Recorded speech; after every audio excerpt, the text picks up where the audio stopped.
from the streets, motherfucker.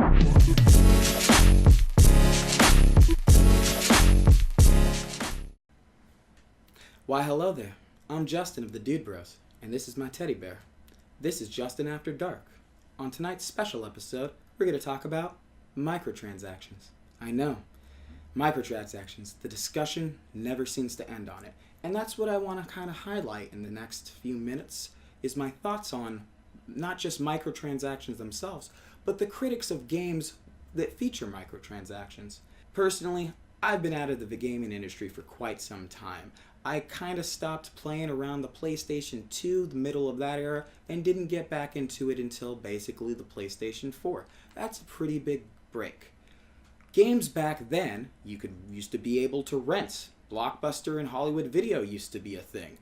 Late fees used to be a thing. Gamefly didn't exist, but nowadays, we can't really do that. The industry has changed quite a bit from what I remember it, but in many ways, in fact, I would say in almost every way, it has gotten significantly better than the days of old, which I'm accustomed to. A lot of critics of microtransactions, such as Jim Sterling, GameRanks, Angry Joe, all content creators whose videos I very much like, have been just beating this issue over the head over and over again to where it almost has no merit. The issue comes down to greed from these companies, which I'm sorry to break it to people, but even though these people make video games, they're still a corporation. It is actually in their best interest to make money any way that's possible. And while that may seem unfair to the consumer, and even me, I do not much care for DLC or microtransactions, it certainly is within their right to do it. People call it greedy because, yes, going back in the day, I used to be able to spend $50, $60 on a PlayStation 2 game and it would be the complete game. Some games did have expansions, World of Warcraft, Diablo, such things as that had technically DLC. They were expanded levels, it's a lot like a lot of DLC these days. Certainly microtransactions with customizable cars and outfits that may not even really have a huge impact on the game are nice, but they're like little things just so the publisher could make extra money.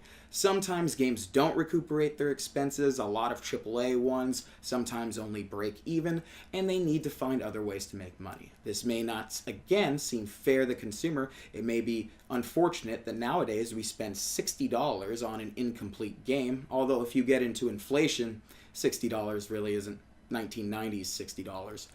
But in any case, the fact is, people get upset about this. They do entire videos and destroy games because of their microtransactions. Don't get me wrong. Again, I'm reiterating, I do not like microtransactions. I am not a fan of DLC unless it's truly warranted, like super expanded levels and almost a new single-player campaign of some sort.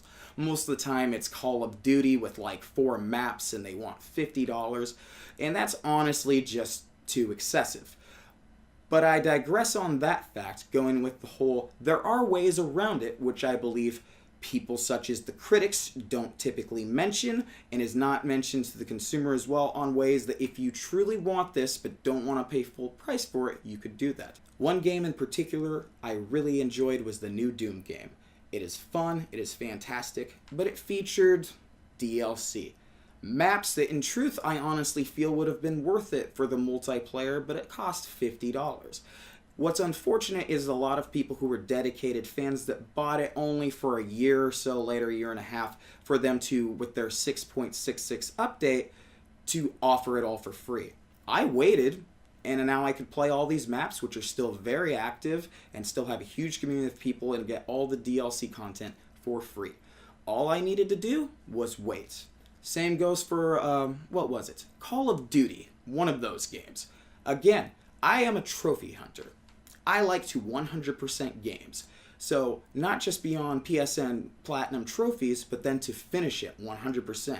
So sometimes DLC I see as being a hindrance because I may be able to get a Platinum from the base game, but not be able to get 100% from the rest. In the case of Doom, simply waiting, ultimately I was able to get 100% for free. Same with Call of Duty. While they typically just love to keep their added maps and extra content at around the $40 to $50 range, at some point you could typically get the game itself for under $10 and then the DLC for under $20. Take the game Call of Duty Ghosts. I initially bought it for $5, waited to get the DLC, bought it for $10. I got the full game for $15. All I had to do was wait. And it didn't take away by waiting the experience I enjoyed playing the game. It just was really annoying I couldn't do it initially. In the case of critics who seemingly are obsessed with just ruining games with their criticism of the microtransactions, I feel they're not very focused on the game themselves. I recently watched one of Jim Sterling's many videos on microtransactions, which he is honestly just beating a dead horse over and over again. We get it, Jim. Microtransactions suck. But the issue that I kind of had was in his review of one of the games he's been in particular critical of was Middle-earth: Shadow of War, is that the actual review of the game itself is that he's like, it's good. It is a good game.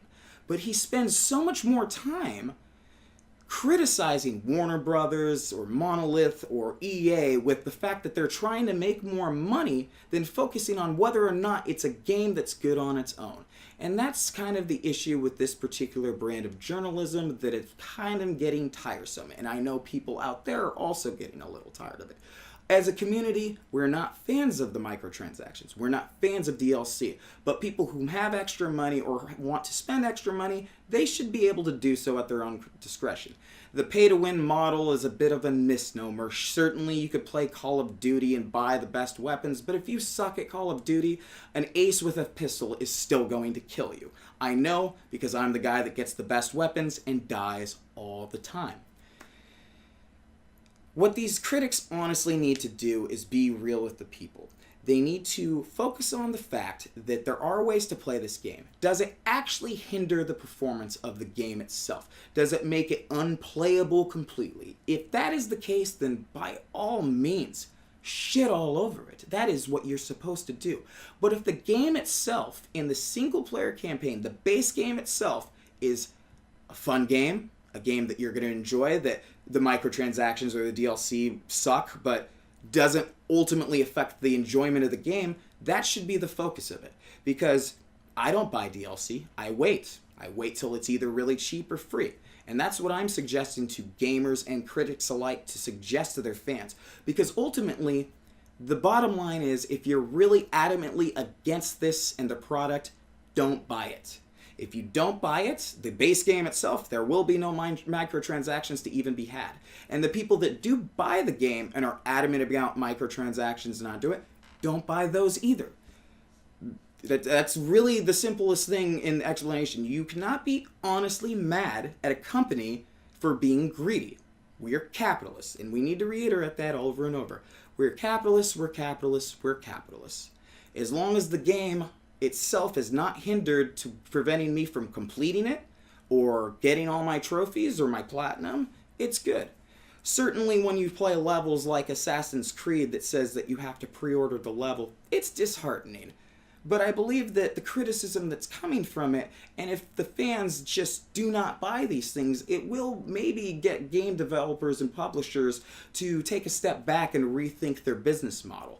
Currently, there's nothing that's stopping them. It's not hindering actual game sales, and there are plenty of people who will, and who do and currently will continue to use microtransactions and buy DLC straight out of the package, pay to win, as it is. And that's, again, that is their prerogative. Ultimately, we're going to go in summation, and I'm sure Teddy Bear here will agree that, hey, video games are great. The industry has changed a lot. It has changed in ways that I could have only imagined, and I think overall, despite DLC and microtransactions, is pretty damn great. So, in summation, don't like DLC or microtransactions? Don't buy it. Simple as that. So once again, I'm Justin, and this is my teddy bear. Thanks for tuning in to another episode of Justin After Dark. Let me know what you think in the comments below. Microtransactions, DLC. Let's get into a conversation. Thanks for watching. See you next time.